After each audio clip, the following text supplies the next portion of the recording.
çok sıcak. Şimdi çalışsak da olmuyor, çalışmasak da olmuyor. Çalıştığımız zaman hava çok sıcak. Özellikle o deprem zamanında mesela oturduğumuz zaman hepimiz aç olduk, perişan olduk.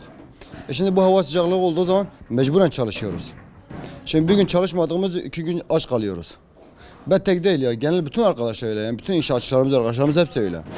Çalıştığımız anda bayağı bir yoruluyoruz ama mecburiyetten idare ediyoruz. Abi hem yükseklik olarak, hem sıcaklık olarak, hem tehlike olarak yani. Bütün zorluklara karşı karşıyayız şu an için. Hava sıcaklığı için daha sıkıntı oluyor bizim için. Tabii o halal yönden eğer ki başka bir niyetimiz art niyetli olsaydı bu işi yapmam, kırgızlık yaparım daha iyidir. Bir art niyet olsa yani içimizde. Ama böyle bize helal olsun, 5 kursa eksik olsun. Abi hava çok sıcak ya. Dayanamıyoruz sıcaktan. Ya inşaat işi zor, çok zor. Kolay değil abi, kolay bir şey yok ya. Mecbur çalışıyoruz ama. Abi hiç iyi bir duygu de, güzel bir duygu değil ama. Aşırı sıcaktı yani. Aşırı susuzluktan dolayı boğazımız kuruyor ne mi? Yapacak bir şey yok. Nasıl mecburiyete çalışıyoruz. Ekmek parası için ne mi? Alın teri döküyoruz helal para kazanmak için ne mi? Helal yoldan. Kışında soğuk olduğu zaman aşırı yağmur yağdım çekip yiyoruz ama yine çalışıyoruz yani.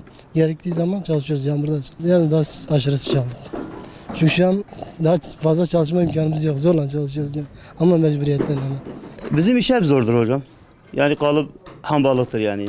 Kaldır yukarı kaldır aşağı indir. Söküm yap, çakım yap. Bu sıcakta zorluk çekiyoruz yani. Sıcak çok zorluyor. Yukarı malzeme çekmek çok zorluyor. Yani bunlar zorluyor yani. Halal yoldan para kazanıyoruz. Çok şükür.